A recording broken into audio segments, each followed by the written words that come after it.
नमस्कार दोस्तों, स्वागत है आपका हमारे इस यूट्यूब चैनल पर।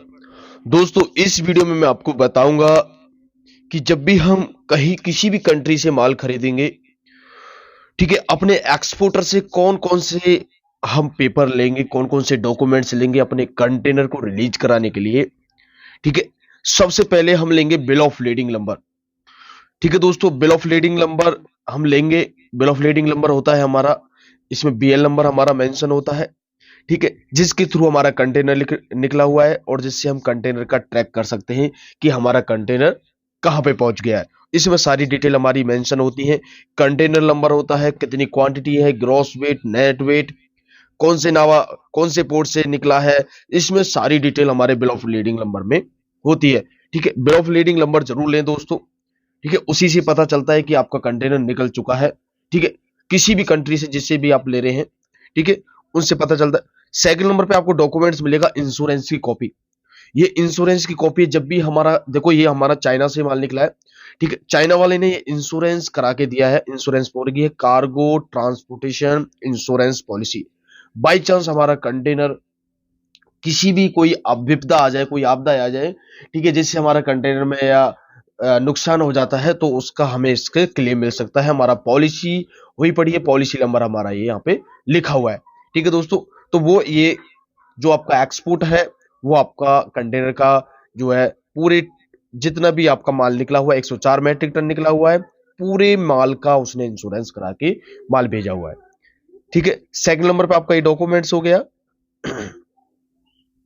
थर्ड नंबर पे आपका आएगा सर्टिफिकेट ऑफ ओरिजिन। ठीक है, ये यहाँ पे सर्टिफिकेट नंबर लिखा होता है, एक्सपोर्टर और इंपोर्टर की डिटेल यहाँ पे लिखी होती है। ठीक है, और यहाँ पे हमारे नंबर ऑफ द मार्क्स लिखे होते हैं। ठीक है, और हम हमारा एचएसएन कोड होगा, क्वांटिटी हो गई।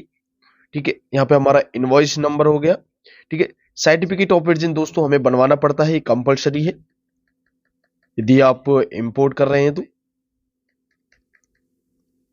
उसके बाद में कमर्शियल इनवॉइस भी आपका एक्सपोर्टर भेजेगा। ठीक है, कमर्शियल इनवॉइस में हमारी सारी डिटेल होती है, इनवॉइस नंबर, ठीक है, contract number, term of delivery होती है, कितना माल निकला है, क्या रेट पे, इसमें पूरी डिटेल होती है, वो तो आपको भी पता होगा दोस्तों। उसके बाद में पैकिंग लिस्ट से हमें पता चल जाएगा कि नंबर ऑफ द पैकेट कितने हैं, नेट वेट कितना है, ग्रॉस वेट कितना है, सीबीएम कितना है। ठीक है, ये सारी चीजें डिटेल आपको पैकिंग लिस्ट में मिलेगी। तो पैकिंग लिस्ट भी लेना ना भूलें अपने एक्सपोर्टर से यदि आप इंपोर्ट कर रहे हैं तो दोस्तों। उसके बाद में एनालिसिस की रिपोर्ट है, ये हमारी सीओए होगी, सर्टिफिकेट ऑफ एनालिसिस। इसमें हमारी जो माल निकला हुआ है, ठीक है, उसकी ये रिपोर्ट होगी, टेस्टिंग रिपोर्ट। ठीक है, ये भी जरूर लेना ना भूलें, क्योंकि जब भी आप अपना कंटेनर रिलीज कराएंगे इंडिया में तो इस डॉक्यूमेंट्स की रिक्वायरमेंट होगी दोस्तों। ठीक है, ये हमारी रिपोर्ट हो गई। उसके बाद में बैच रिलीज सर्टिफिकेट दोस्तों, अब इसकी भी नीड हो गई है हमारे। जब भी हम कस्टम में हम जब भी डॉक्यूमेंटेशन कराते हैं तो बैच रिलीज सर्टिफिकेट मांगते हैं। तो बैच रिलीज जो सर्टिफिकेट होता है दोस्तों, इसमें कुछ खास नहीं होता। नंबर ऑफ द प्रोडक्ट होते हैं, citric acid address, batch number हो गया, डेट ऑफ मैन्युफैक्चरिंग हो गया, एक्सपायरी डेट हो गया, बैच साइज हो गया, पैक साइज हो गया, date of sampling, date of testing, batch release date हो गया, रिपोर्ट डेट हो गया, सेल्फ लाइफ भी इसमें लिखा होता है। ठीक है, एक्सपोर्ट है, इसमें बैच नंबर लिखा होता है, कितनी क्वांटिटी है।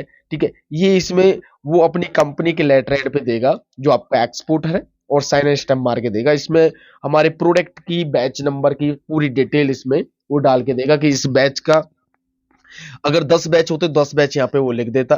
ठीक है जी, तो ये उसके लिए होता है कि बैच रिलीज सर्टिफिकेट, जिससे हमें पता चल सके कि हमारा जो माल निकला है कितने बैच है, उसमें कितने बैच हैं, डेट ऑफ मैन्युफैक्चरिंग क्या है, एक्सपायरी डेट क्या है। ठीक है, उससे आसानी से वो ट्रैक कर लेते हैं कि इतने बैच का माल ये वहां से निकला हुआ है और ये उसका डॉक्यूमेंट्स है। बैच रिलीज सर्टिफिकेट वो अपने कंपनी के लेटर हेड पे इसको दे देता है। दोस्तों, ये सारे डॉक्यूमेंट्स आपको एक्सपोर्टर देगा, और ये सारे डॉक्यूमेंट्स जो है हमें ओरिजिनल भी मंगाने होते हैं अपने एक्सपोर्टर से, और जो हमें कोरियर करके अपने एजेंट यानी सीएचए को वो भेज देने होते हैं, तभी वो हमारा कंटेनर रिलीज कराता है। ठीक है दोस्तों, ये डॉक्यूमेंट जरूर मंगाएं यदि आप एक्सपोर्टर हो तो। ये वीडियो यदि आपके लिए यूजफुल रही हो तो चैनल को जरूर सब्सक्राइब करें दोस्तों, और कमेंट एंड लाइक करें।